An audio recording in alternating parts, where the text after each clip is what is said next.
because you got the clash of these experienced units. And right now, that's what we're looking at. And so I think both of those teams respectively shouldn't want to see either. Mm-hmm. And then both of those teams are trying to avoid running into the Thunder in the second round, I should say. So, but I literally think the other night we saw the Lakers performance versus Houston, how dynamic LeBron was, how dynamic that crew was in terms of getting high level of production from their role players. Last night, obviously Steph is fantastic, but then you look down that roster, you get big time plays, big time minutes, I should say, from some of their guys off the bench to compensate for some of their size issues on that front line. That then becomes, I guess, the battle of the faces of the league, the battle of the two guys with probably the most experience when you look at guys that have won championships. I think the Warriors have an advantage in terms of potentially exploiting Luka, but then on the other end, Jimmy Butler, Draymond Green, defending Luka and LeBron James, like that's just going to be a battle because Luka is who he is. But I just think if they run into the Warriors, that's not going to be great. I'm going to be very interested to see if the Lakers and Denver, if they're motivated to A, get away from OKC because the 3 seed is away from them because they wouldn't have to play them in the second round, and B, are they motivated to get that 2 seed from Houston? Denver finishes the year in Houston. So if they win that game, they win the tiebreaker. Do the Nuggets care enough to get the 2 seed? They are showing you they don't. Murray didn't play last night. They didn't play Jokic on that road trip. Yeah. I don't know if these teams, you know the league a lot better than me. Some of these teams, for instance, another example is Milwaukee, Detroit. Are these teams going to be motivated to get seeds the last 6-7 games of the year, and as a result, most of them are always play all their players? I'm going to be most of it. They try to act like it doesn't matter, but it matters. And not only that, the latest example as to why you should think that way, why we should not fault them, a legitimate argument can be made that if the Los Angeles Lakers don't have to run in Nikola Jokic in Denver last year, that they get back to the conference finals like they did the previous year. And J.J. Redick wouldn't even be the coach. It would still be Darvin Ham. Think about that. They got to the Western Conference Finals a couple of years ago. They got to the first round last year. The only team that beat them was Denver, and the only team perceived as a team the Lakers couldn't beat was Denver. So people were looking at the Lakers as the season waned last year and saying, that's the team you need to avoid. And when they obviously couldn't avoid them or didn't put forth the due diligence to make sure they avoided Denver, they ended up getting them and they went home because the one team we knew they wouldn't beat was Denver. But everybody else in the Western Conference, we looked at the Lakers with Anthony Davis and LeBron James, and we said, Lakers could beat them. Lakers could beat them. Lakers could beat them. Now, because of that, I want to face. My answer to this question would be Golden State, like you said. Yeah. But I will remind everybody, Ant-Man. His name is Anthony Edwards, and that brother is coming. I am telling you right now, that man, oh my God, if this man tastes some championship champagne once, it's going to be more than once. If he sits up there and wins one, he's going to win more than one. Now remember, Ant-Man he's Jordan-esque. He got outplayed. I'm telling you. He got outplayed by Luka in the conference final last year. That's fair. Who do you have in the Western Conference Finals right now? Me personally, I think the Lakers going to end up capturing the 3rd seed. And I think it's going to be the Lakers and OKC in the conference finals. Jay will set the Warriors. I have been Denver a lot, but I really do think the Warriors are doing something.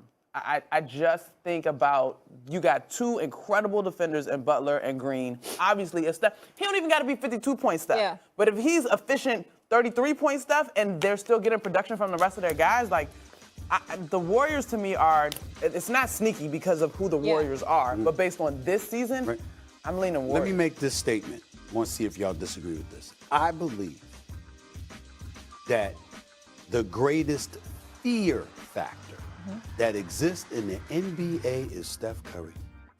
When that brother Molly, when he steps past half court, you're scared. Where's he at?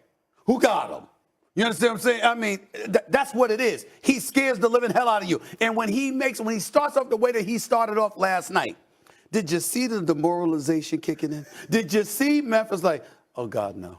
You know what I'm saying? I saw a cat swiping at him without even looking back at the basket saying, damn it, because they missed the block, because they know with him it's likely going in. This is who he is. When this brother is on, there is no one in the NBA that scares you more than 37-year-old Steph Curry. Yeah. Nobody.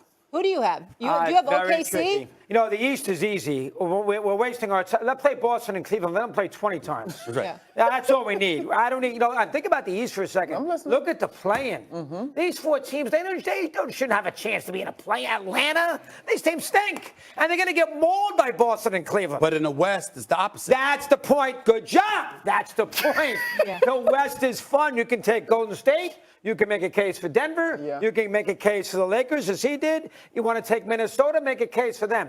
In the East, it's 2 teams. Yeah. In the West against OKC, maybe not Houston because of their youth. It's a lot. No one could play spoiler in the East?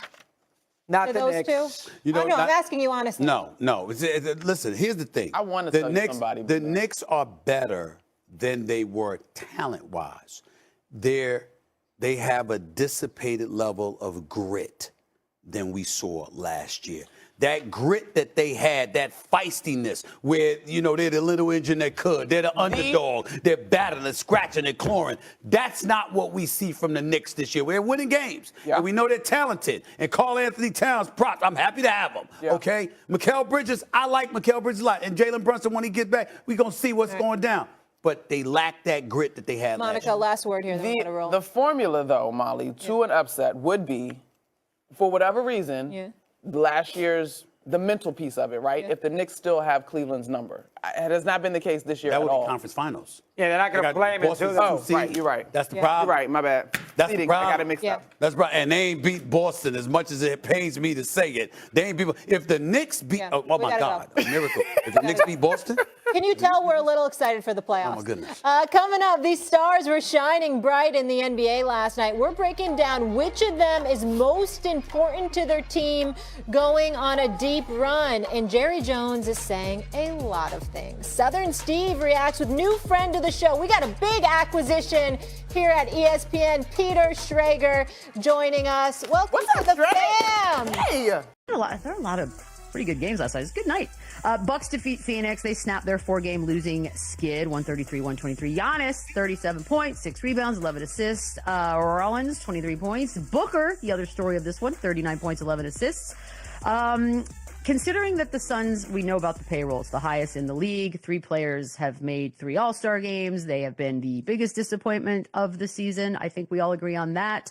Chandler, this is, I don't know. At this point, I've sort of given up on trying to blame one person for this, but where are you on that? Like, where does the blame go here? I mean, it's a collective effort. I just don't think it's a fit front office wise with these guys. It just didn't work. They tried. I respect them trying. They go from Devin Booker playing point guard to bringing in guards like Jones and Monte Morris, which I honestly thought would make a huge difference. I thought, man, they finally got point guards now to get these guys in their spots, to set up the offense. He'll get everybody involved. They'll keep it. And there was flashes of greatness there. It just hasn't worked personnel-wise. It hasn't worked spacing-wise. They are atrocious defensively, so it doesn't matter how many points they're scoring. They're probably giving up more on the other end. That has to, and so that to me falls on the coach. That falls on Bud and that whoever their defensive coordinator is. It's been enough games now to make to make more effort than what they do. And I always talk about when we were in Austin watching the game with Spurs. It was they weren't talking, they weren't playing hard, they weren't diving on the floor. The guys were getting out of the way when they could take charges. Like, it was a pitiful, defensive performance, and that stuck with me. And now every time I watch a game, they consistently do that. So as good as they are offensively, as good as those 3 guys in particular are, it just never worked. And I think it's a collective effort.